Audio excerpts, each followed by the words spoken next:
Let's bring in Mike Cozzi. Morning there, Mike. Good morning. So did you just get rain down there? No, we got snow, but Yes. then it rained and it's all gone. All right, well, we got snow, and then it's covered with like a quarter inch of ice. It's unbelievable. We basically got no snow all year, but New Jersey's broke. They used all their snow removal money. Figure that one out. Well, up here, with what we've been getting with the rain, sleet, and snow, towns there's the salt and sand budgets are going right out the window because every storm we've had has turned from snow to sleet to freezing rain, and they've used an unbelievable amount. And by the way, thanks to the road crews, really these guys and gals now that work on the road crews are out there working extended hours in this stuff, and makes it easier for us to get around. The Joker in New Jersey, also known as Governor Murphy. Remember when we were kids and it snowed, and it just snowed, and you had a snowstorm, or you had some snow, and that was the end of it, and you got rid of it? Yeah. Well, every time there's been snow in the forecast in the state of New Jersey this year, he's declared a state of emergency. State of emergency. State of emergency. There you go. And we're broke. All right. Well, Guess we got to raise the taxes again. all right. So now listen to this. CBS is reporting that Bryce Harper turned down multiple $300 million offers. They report the Yankees were going to offer Manny Machado about $240 million, but now that Manny signed for $300 million, Bryce Harper is holding off on the Phillies and every other team that pitched to him. Yeah, we did that yesterday. Yeah, he wants more than $300 million. Mm-hmm. He might be back with the same team. I mean, No, he won't. They won't take him back. Why would they? They take him back at a discount price. But he's not going to sign for that. The best thing that baby Bryce Harper can do is sit out this year. I learned that he's not bigger than the game, that the game doesn't need Bryce Harper. Bryce Harper needs the game. all right. He needs a slap of reality. Now you must be a happy man though this morning in college basketball. Well, it just exposed Duke as a one-man gang. Duke played terrible last night. I can't believe how many uncontested layups North Carolina had against Duke. This is supposed to be a number one team. So their big player goes down, and they went down faster than the Titanic. North Carolina had their way with Duke all night long last night. North Carolina, I think they made one three-pointer all night. Maybe one or two more than three, but definitely less than 5 3-pointers last night. And they scored 88 points. And out of the 88 points, they probably scored 80% of them in the paint. What's that say about your defense at Duke? Yeah. It's not too good. So now they're saying that I've never seen anything like this before where a sneaker fell apart.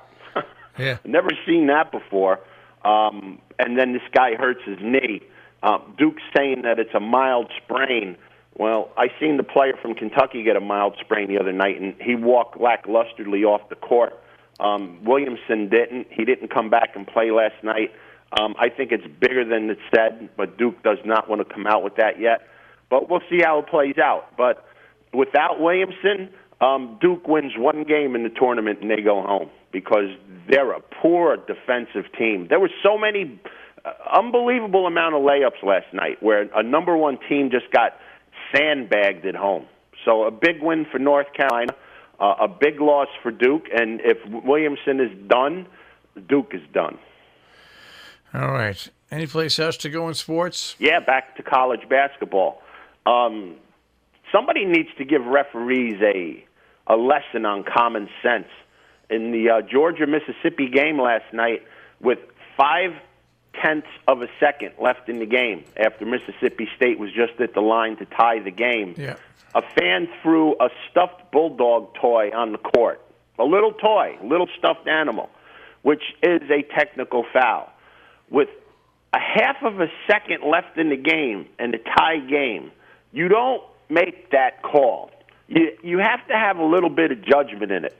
Called the technical, one-shot foul, Mississippi State goes to the line, Georgia loses. You got to have a little more common sense than that. Yeah, you shouldn't cost the team that. No, You shouldn't determine the outcome of the game because of a technical rule of an item being thrown onto the court. I mean, there was a little stuffed toy. Just go over, kick it off the court, and go on. I mean, that's a hell of a way for a team to lose a game. I don't care who it is. That's ridiculous. That's just a referee with absolutely zero common sense. You're not bigger than the game, Mr. Striped Shirt. You should have let this thing take care of itself.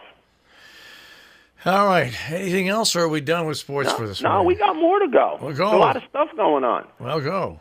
The 3 Bs of the NFL, Brown, Beckham, and Bell, they should all – there's another people need to be taking a course on common sense.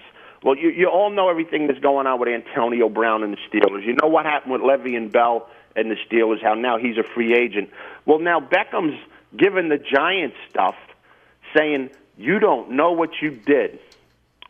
What did the Giants do? They gave this clown a $100 million contract. He's the highest paid wide receiver in football, and he's still crying. Beckham will be wearing another helmet by the time the draft takes place at the end of April. You can write that in stone. Think so? 100% guaranteed. The Giants are going to take this crap from him. They made him the highest paid wide receiver in football, and the guy's still crying. He's a detriment to your team. He's a talented player. He's a detriment to your team. He hasn't finished the last 2 or 3 seasons on the field. Adios. Get a couple of draft picks and go on with your life. Get rid of the guy. What you don't have can't kill you. And the Giants need to get this tumor off of their body. All right. Is that it? Pretty much, yeah. What else you want? Now we got racing to talk about tomorrow? Yep, I'll check it out today, see where the big races are this weekend, and we'll go on with it. I don't know if it's Gulfstream. I know it's not Tampa or New Orleans, so and Oakland had a pretty big week on Monday, so we'll figure something out. There'll be a couple of stakes for us to peruse. All right. Well, have a good day. Stay dry, and we'll speak to you tomorrow. You got it. Have a great day. Take care, Mike. Mike Cozzi with Check on Sports this morning here on the Breakfast Club on Robin Hood Radio.